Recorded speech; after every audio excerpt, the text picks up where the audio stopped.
국회 본회의 처리를 앞둔 검수완박 법안은 논란이 됐던 선거 범죄에 관한 검찰의 직접 수사 폐지를 올 연말까지 유예하도록 했습니다. 또 직접 수사가 가능한 범죄라고 하더라도 수사한 검사가 직접 기소권을 행사할 수는 없도록 못을 박았습니다. 나혜인 기자입니다.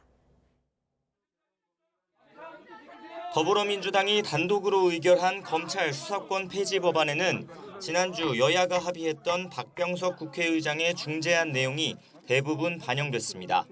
검찰의 직접 수사가 가능한 6대 범죄 가운데 공직자와 선거, 방위사업, 대형 참사 범죄를 없앴고 고위공직자범죄수사처 공무원을 수사 대상에 포함했습니다.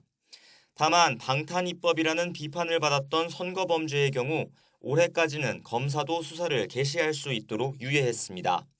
지난 대선과 다가오는 지방선거 관련 수사는 막지 않겠다는 뜻으로 풀이됩니다.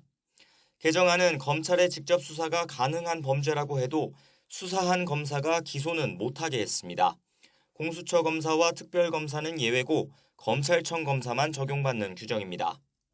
모호하다는 지적이 잇따랐던 단일성과 동일성을 벗어나는 보안수사 금지 조항은 해당 사건과 동일한 범죄 사실만 추가 수사할 수 있도록 정리됐습니다. 형사소송법엔 별건 수사를 금지하는 조항이 추가로 들어갔습니다. 이와 별도로 검찰총장이 분기마다 직접수사부서 직제와 운영 현황을 국회에 보고하도록 하는 검찰청법 조항도 신설됐습니다. 국회의장 중재안에 담겼던 검찰 반부패부 축소 방안을 감시하는 규정입니다. 검찰 안팎에선 격앙된 목소리가 잇따랐습니다. 내부에선 0.1%도 안 되는 정치적인 사건 때문에 민생 사건의 수사와 기소를 분리하는 건 국민 권익에 반한다는 성토가 쏟아졌습니다. 학계나 변호사들 사이에선 무엇보다 입법 절차가 수기 없이 졸속으로 이뤄졌다는 비판이 많았습니다. 형사사법 절차가 복잡해지고 또 책임성이 옅어지게 되면 가장 약한 고리에서 문제가 생깁니다.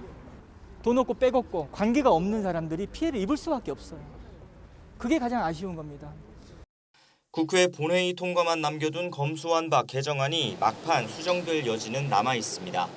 부패와 경제범죄로 한정된 검찰 직접 수사 범위를 규정하는 조문에 시행령을 통한 추가 조정 가능성을 열어두거나 보안수사 제한을 완화하는 방안이 대상입니다. 민주당 계획대로 문재인 대통령 퇴임 전에 개정법이 공포되면 오는 9월부터 시행됩니다. 다만 애초 중재안에 담겼던 중대범죄수사청 설치 시점은 개정안에 명시되지 않았습니다. YTN 나희입니다.